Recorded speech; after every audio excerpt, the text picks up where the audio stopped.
everyone, I'm Mind, and this is set number 71822, Source Dragon of Motion from the LEGO Ninjago theme. This set contains 1,116 pieces, 6 minifigures, and will retail for $149.99 in the US, as well as the same price in most places in Europe. This set does not officially release until June 1st, 2024 in most parts of the world, or August 1st, 2024 in North America, but it was gifted to me early for review by the LEGO Group through the LEGO Ambassador Network, but all opinions expressed in this video are my own. I'm doing early reviews of all of the summer 2024 Ninjago sets right now, as well as a bunch of other themes, so let me know in the comments which Ninjago set do you want to see an early review on next. Also, if you're enjoying this kind of content and you want to see more, by liking the video and subscribing to the channel, it'll help to put my videos in your feed as soon as they're posted, and also does a ton to help support me and the channel. So thank you all very much for your support, and now let's get into the review. So, here's the Source Dragon of Motion, which is a giant fire dragon. This is the biggest Ninjago dragon we've ever gotten, and I feel confident in saying that this is also the best Ninjago dragon we've ever gotten. And I'm very happy to say that because this thing is absolutely massive, and I was worried that at such a large scale it wouldn't be possible to do a dragon that well. But you know, this build does a really good job of fixing a lot of the issues that previous Ninjago dragon sets had, while also looking phenomenal in the process. I have very few very minor criticisms for this build, honestly. I'm going to take you through everything in just a moment, but I just wanted to take a moment to appreciate how good of a model this truly is. So number one, let's talk about stability, because I know that was a lot of people's biggest questions, because the previous largest dragon was the Golden Ultra Dragon, and while I do really like that set, it does have issues standing up sometimes. And when this was revealed, I saw comments going like, wow, I can't wait for that to fall over as soon as I get it, but I'm very happy to report this thing is super stable. Look, I can shake this thing around, it's not falling. And even when moving limbs, like if I lift this part up right here, yes, it's gonna fall over because it's only on 3 legs. But the other legs don't crumble under its own weight, they still sort of stay in their position. It just falls to the floor in this corner. So far from moving it around and messing with it, I have not experienced this thing collapsing under its own weight at all. As long as you have all 4 feet on the ground in a way that's stable, it's not gonna buckle under its own weight. I'm very happy to report that it does a much better job than the Golden Ultra Dragon. And there's actually one other test I did when I first built this. To test stability, I just started dropping it.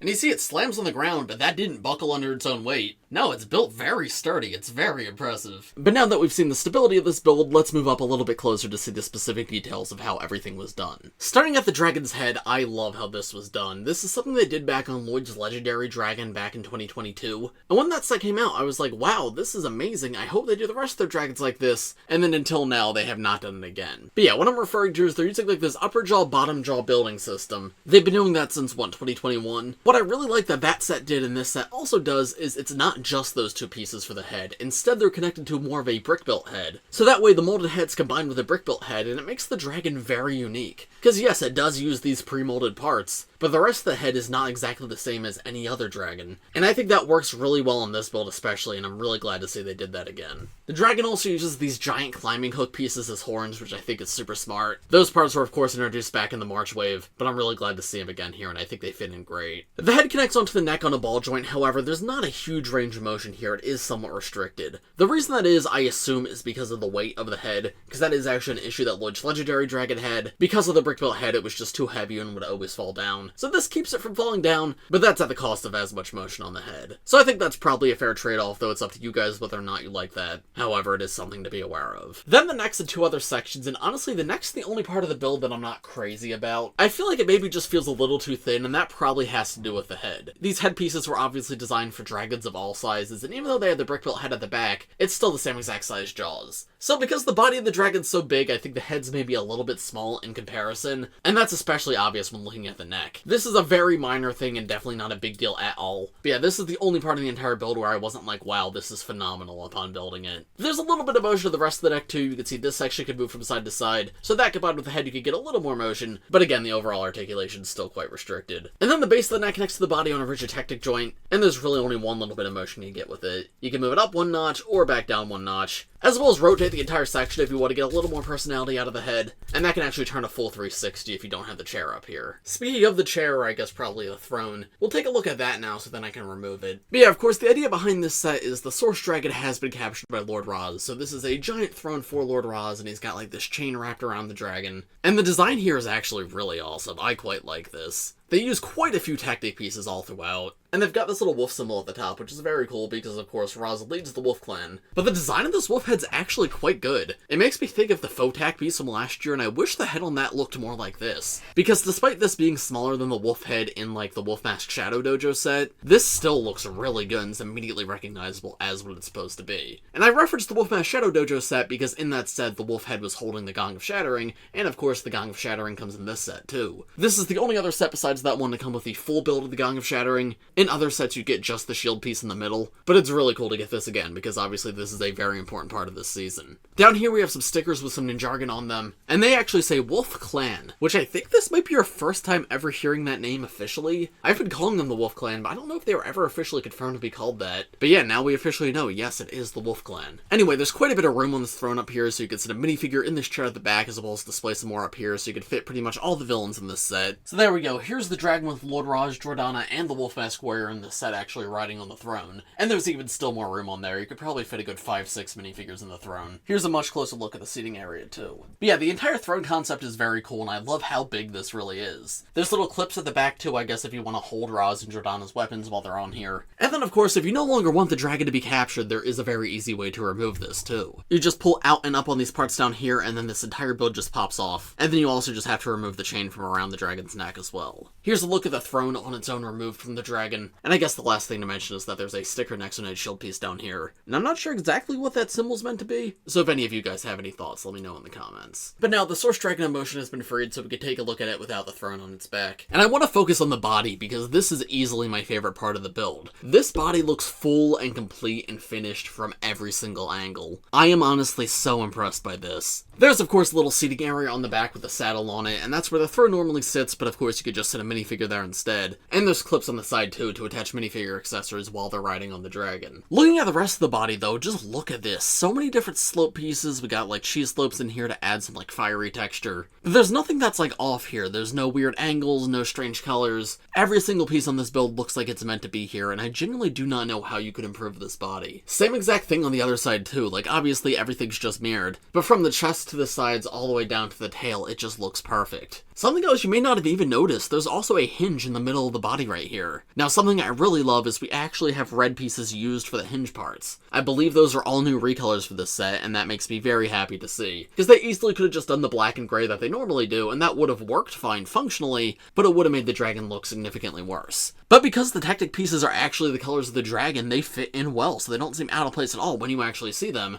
and they allow you to bend the dragon's entire body to have it look one direction or the other. When the dragon's body is bent and the tactic pieces are hidden away, the two sides come together so nicely. It makes for a very organic bend in the dragon's body. And on the other side, obviously, it doesn't look as good because the tactic pieces are showing. But as I mentioned, because the color scheme of this is good, it doesn't matter nearly as much that those are showing. There's like a little bit of gray that you can see at the bottom right here, but honestly, that's hardly noticeable. This thing is almost entirely red, dark red, gold, and trans orange, and I could not be more impressed by it. And by the way, the underside of the dragon, like the dragon's belly, which you're hardly ever going to see, this is 100% complete too. Okay, there is a little bit of gray in here, but I feel like that works in the dragon's color scheme. That doesn't really feel out of place. But then gold's also used for the underside of the chin, down to the underside of the chest and the belly, and we also have a little bit of nougat in there too, which just adds to it. So the body of the dragon is easily the most impressive part of this build, and the thing I love most. But the legs also fit in perfectly. I really love these too. The designers did a great job to give the dragon like the right amount of muscle that it feels very natural, and they used that new armor piece from earlier this year here in gold, and we have a sticker on it with the Source Dragon symbol on it. We've seen that symbol before, of course, in the show as well as on like Kai's suit from last year. And then the leg, of course, thins out a little bit as you get to the bottom, and then we have the foot at the base. And I don't know what to say except this looks good. It's very unique and feels very organic. It's the perfect combination of angled pieces, rounded pieces, and it makes for a very natural looking build. While we're down here, I want to point out these rubber Technic pieces that are on the bottoms of the feet. These are on both the front feet and the back feet, and this is part of what adds to the stability. The rubber creates a lot more friction when the dragon's on the ground, so that way the legs don't slip as much, they do actually stay in place. Now, as you can see, this does get a little bit dirty. Like, I already have dust on mine, and I haven't moved this around that much. I just built it in my recording studio, moved it over to my desk while I was filming other stuff, and then moved it back here. But yeah, it's still accumulated a little bit of dust. So that is definitely something to be aware of, but this is a super smart technique for making this more stable.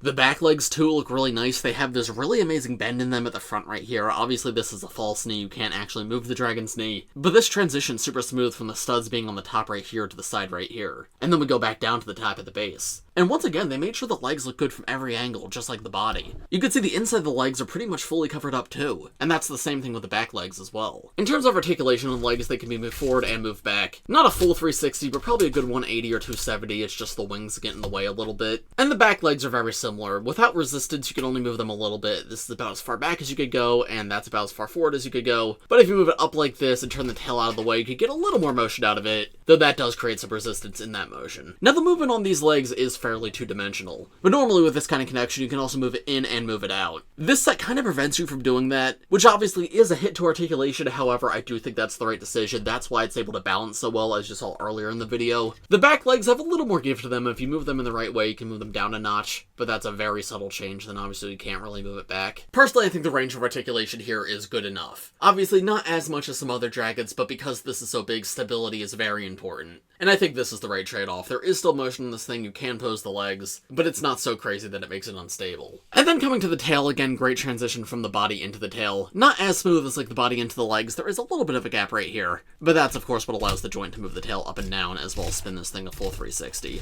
I really like the trans orange that's on the dragon's back too, that continues into the tail. That does a great job to represent the element of fire throughout. And then you can see each tail section's connected with mini ball joints. These are a little bit thicker than tail sections usually are, and they use 2 ball joints instead of just 1. So again, it makes motion two-dimensional. You can only move the tail side to side. You can't go up and down with these parts. However, you can go up and down at the base. So there's still quite a few ways to pose the tail. At the end, we have an all-new recolor of this blade piece that I believe was introduced. It was either core or crystallized, I don't remember. But anyway, this is a Ninjago blade piece that I believe has only been colored in gold before, but now it's been recolored in trans orange and just like a dark orange on the inside. This is a very, very cool recolor for this part, and I think it makes it the perfect tip to the dragon's tail. And then finally we have the dragon's wings, which I've had folded up because they're absolutely massive. But you can see again, they're connected on that rigid Techno joint system, so you can fold them up, fold them down, as well as rotate the entire limb a little bit, though obviously there are limits to that. Though actually, I got a 360 there. Yeah, you just might have to fight with the leg a little bit. But then the wing itself is also in a joint, so you can rotate that in a little bit. And that's actually a quite cool way to display this dragon, with like the wings folded back, but they're still out. They're not like sticking straight up in the air like I had them. The wing pieces themselves are giant vinyl pieces, of course all new for this set, and I think these look good. There's a little bit of transparency to them, and they're meant to look like giant flames. And I think this is pretty perfect for the Source Dragon emotion. It fits it really well, obviously matches the entire color scheme. No complaints from me when it comes to these wings. In terms of posability, this has pretty much what I would want for a dragon of this size. Obviously, I went through each limb individually, but altogether, you could get it in somewhat of a walking pose. I've got the back leg somewhat up and the front leg somewhat up, but they are still touching the ground. Here, let me show you the back leg real quick. Yeah, you can see how much the back leg is up right there. And like, this is balanced like this. It's not going to fall over even if I shake it. This is still a very heavy build, so getting it on only 2 or 3 limbs might be possible, but probably not. Still though, again, comparing this to like the Golden Ultra Dragon, the posability is significantly better here because it does actually stay up. It's not as worried about collapsing under its own weight. The only part is maybe the head. Sometimes you lift this up and it falls back down, but the rest of it does a great job to stay standing up. So yeah, I absolutely adore this build. I think this is easily the best Ninjago Dragon that we've ever gotten. But I'll talk about that a little bit more at the end of this video. For now, let's take a look at the side builds, kind of. I don't know if these are considered builds, but we're gonna take a look at the side builds of the set, then the minifigures, and then I'll give you my overall thoughts on everything. And here's what I meant when I said I wasn't sure if these were considered side builds, because we have these 6 little dragon spirits. These are all new parts for this wave. We get them in gold in other sets, but this is the only set we get them in trans orange in, and we get a total of 6 of them. And these are a very, very cool new part. I absolutely adore how these look, and in trans orange especially, they look amazing. You get a total of 6 of them in this set, as well as stands to display them on, and you can see, of course, there's a total of 3 different stands. And I'm very curious to see, like, what these guys are in the show. I saw some people suggesting that these are the spirits of the other source dragons, but I don't think that would make sense, because these are all clearly fire colored. If they were different colored, then maybe, but no, these would only be the source dragon emotion, I would assume. So regardless of what the dragon spirits are, I mean, they're very, very cool parts, and I love that you get so many of them. But with that being said, let's take a look at the minifigures. So here are the first 2 minifigures in the set. We have the all-new tournament suits for both Kai and Arin. We're going to talk about Arin's accessory first so I can remove it because it's really big, but he's just using the giant rubber grappling hook piece that he had in the first wave too. This is a really cool part and I love that he has it, and it's now attached to just a little hilt at the bottom. However, yeah, this is gigantic, so I'm going to remove it from his hand right now. But anyway, starting with Kai, he has the same just like general design that all of the original Ninja have this wave. None of the others come in this set, but of course you can see them in other sets. But they've all got like this dragon scale design at the back, a little bit of their element in the top right corner, so Kai's got some like golden flame flames up there. Then they have their element represented in jargon. On Kai it says MOF for Master of Fire, as well as their corresponding Source Dragon symbol, which funnily enough is the dragon that's in this set. This version of Kai uses bright yellow as a secondary color, which is interesting because that's not really a color he's ever really used before. He uses bright orange, he uses dark red, and bright yellow is something that Jay's been using recently. But yeah, it's a color that's never really been associated with Kai, so it's interesting to see that here, and I don't know how I feel about that. I think it looks okay, it's definitely not a bad color on him, but I definitely prefer like bright orange. Still though, it is cool to see them mix it up because I mean, we've been getting Kai suits since what, 2011? So after all this time, it's nice to get something new, even if it's not my favorite thing in the world. The tournament suits are amazing though. I love the original tournament suits from back in 2015 for Tournament of Elements, and the Tournament of Sources outfits are very similar to those. The sleeveless look especially I think is awesome because I think the Lego yellow fits in really well with the ninja's color schemes. And then Kai has his headband hairpiece here too, which I think fits in well. In terms of accessory, he's got this new double-bladed sword. It's got a long sword blade on one end and a short sword blade on the other, and that short sword is an all-new part for this wave. This comes in pretty much every set this wave, but it's pretty much just the standard katana piece but with a shorter blade, and that's a cool alternate option to have. There's also an all-new armor piece for this wave too, and you can see both Kai and Arin have it. And it's very similar to the old Skybound armor piece, but it can fit both the old sword and the new sword in it. They're designed to be exactly the same shape, so that way you could carry two slightly different weapons, which makes it make more sense to be carrying two swords. Though it's a little bit funny that Kai has two swords on his back as well as two swords in his hand. Probably more swords than anyone could need, but hey, I guess there's no shortage of accessories here. This new shoulder pad, by the way, looks amazing. I love that it's not as big and bulky as the Season 11 one, because that's the one we've been using for a while, and I don't mind that one,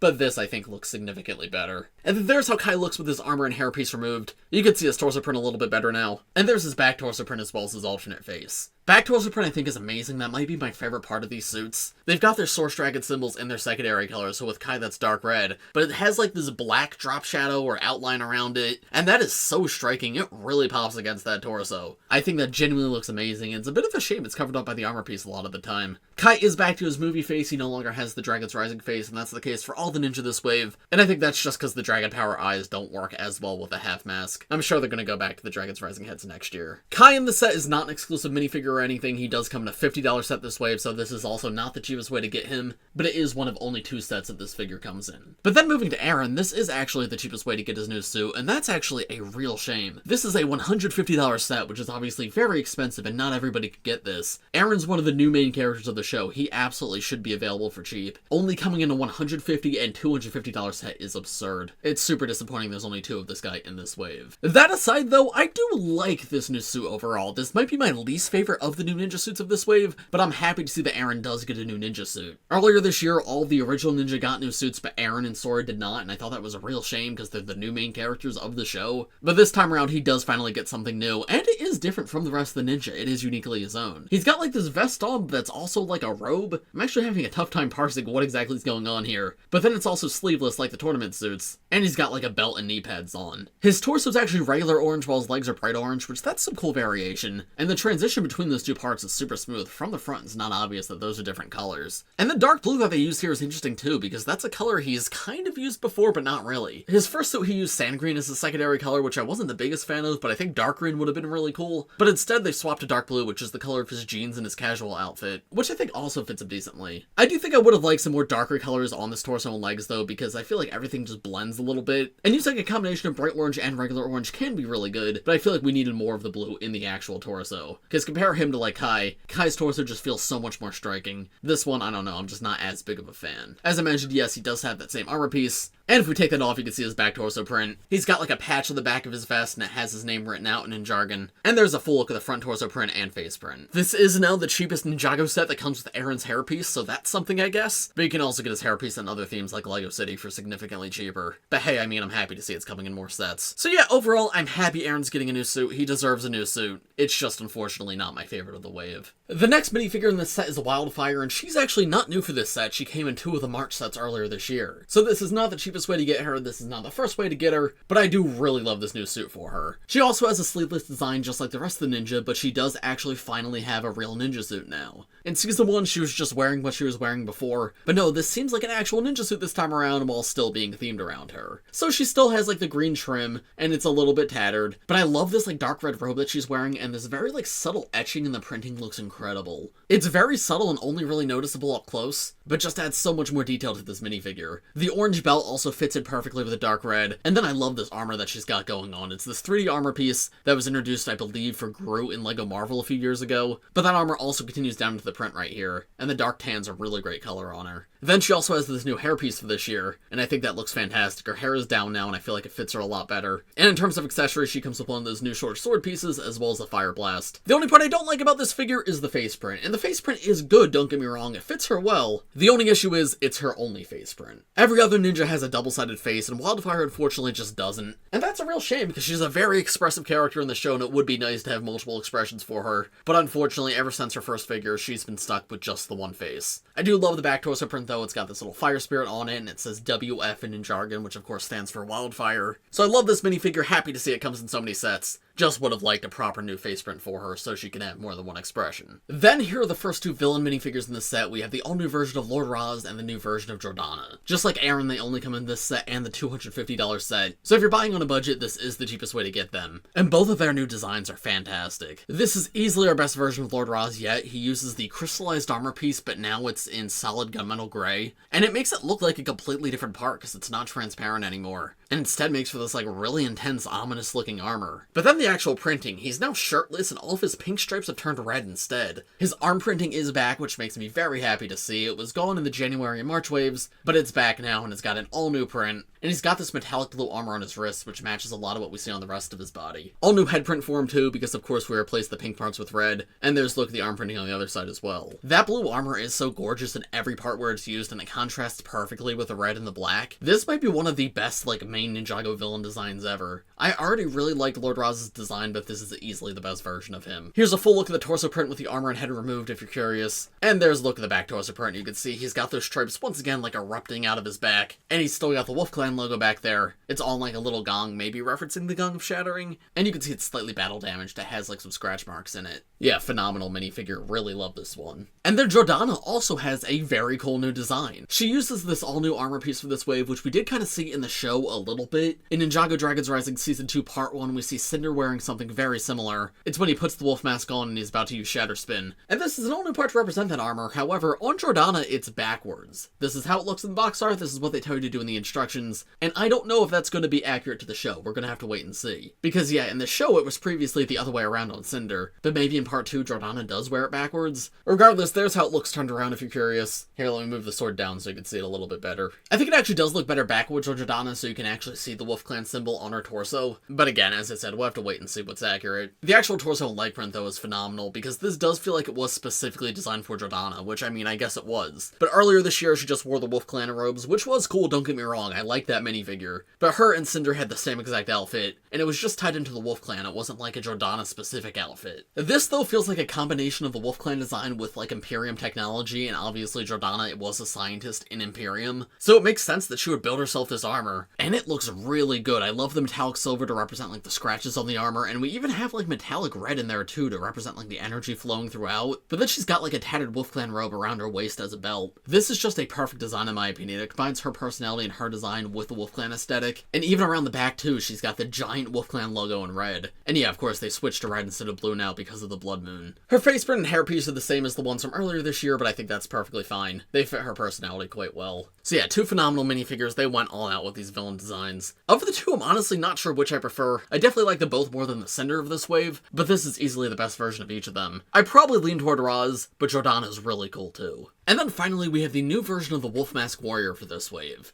Right off the bat, there's something very striking about this, these all new parts for like these spectral arms. This is a very, very cool new piece. It's transparent red, and you can see it has bars on the end where you can attach claws, and each hand comes with 3 individually posable claw pieces. These connect to the Wolf Mask Warrior's back on like this Outrider attachment piece, and it turns these guys from like a generic cool-looking villain army to something actually a little unsettling. This just feels so unnatural and corrupted. It is very clear that these are the bad guys, this is something evil. And I think it's also just genuinely so cool. I've been having so much fun just posing this guy with these arms, like getting him in fun dynamic poses, because you use the arms to help balance the figure when you're displaying it, and create really like dynamic action poses like this. So yeah, the arms make for a very unique, very cool villain design, but I think the rest of the minifigure is actually pretty good too. Now I've seen very mixed opinions about this guy online. Some people don't like the red and purple, and I wasn't sure how to feel about it on initial impressions, but having it in hand, the more time I look at it, I do think I actually like this. The color scheme from earlier this year is probably better, but especially with the design they did for the torso and the legs, this feels like a corrupted version of the Wolf Mask Warriors. We've got like these red spikes coming out of the armor on the torso all the way down into the legs, and gunmetal gray as a base color is inherently just very appealing. The red hands too I think are super striking. I think that was a very smart decision. And then around the back, of course, we have the Outrider attachment, but removing that you can see the Wolf Clan symbol still there, but now it's in red, of course, because of the Blood Moon. And there's a full look of the figure from the front without the arms. I think without the arms, the figure is definitely weaker. I do think I definitely prefer the figures from earlier this year, but I still would not say it's bad looking by any means. The red teeth and red eyes, especially on the mask, look fantastic. I think it just starts to look a little bit sillier when you get around the back. You see the red hood right here. Now, of course, there is still a head print underneath the mask, but unfortunately it is still the same print from earlier this year. That's fine, I guess, because you don't really have any reason to take off the mask. You should probably just keep that on there for these characters. They don't take the masks off in the show. However, yeah, this face print does not fit in at all with this minifigure. It's dark blue, which is just not a color that's being used on these guys anymore, so it just does not fit in at all. So it would have been cool to get a new face print here, but I don't mind too much that it's not there, because the mask fully covers it up, so it like doesn't like negatively affect anything. But a new face print would have just been a nice bonus. And so, overall, what are my thoughts on this set? This set is really great. If you're a fan of Ninjago Dragons, and especially if you like big Ninjago Dragons, this is one I would highly recommend. That being said, I do think this set's weak point is the minifigures. This is the cheapest way to get 3 of the minifigures in this set, but I don't even know if cheapest way is a selling point for a $150 set. The alternative is a $250 set, which comes with even more minifigures, so I do wish the minifigure selection in this set was a little bit bigger. 6 minifigures for $150 is a little bit disappointing. So when it comes to recommending this set, I think it just depends on what do you value most in a LEGO set. Are you a huge fan of the show and you want the characters from the show, and you're buying on a bit of a budget? If so, I'd suggest maybe some other sets, because this probably isn't the best value for your money if you're trying to collect all the minifigures. But if you care less about minifigures and more about builds, this is an incredible dragon. I'm so impressed that they managed to do a dragon in this scale, and I have very few criticisms. Again, my only thing is maybe the neck is a little bit awkward,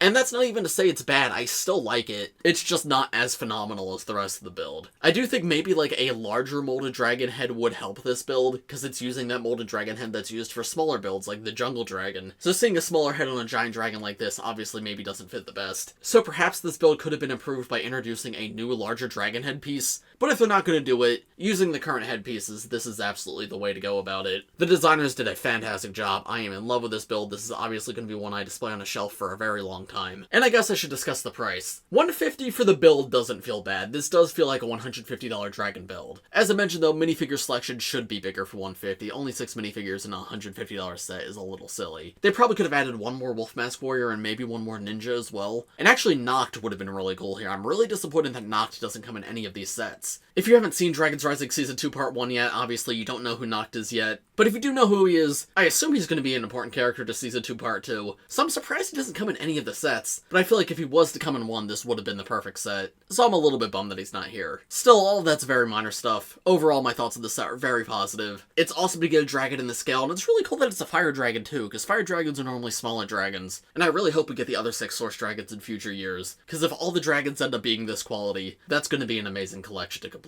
But of course, those are just my thoughts. Let me know what you guys think of this set in the comments below. If you enjoyed this video, make sure to leave a like on it and subscribe to my channel if you're new. And as I mentioned at the beginning of this video, let me know in the comments which 2024 Ninjago set do you want to see an early review on next. But as for this one, I think that's about all I have to say, so thanks for watching everybody. I hope you all enjoyed. If you did, make sure to leave a like on the video and subscribe to the channel if you're new. Thanks for watching everybody, and I will see you in the next one.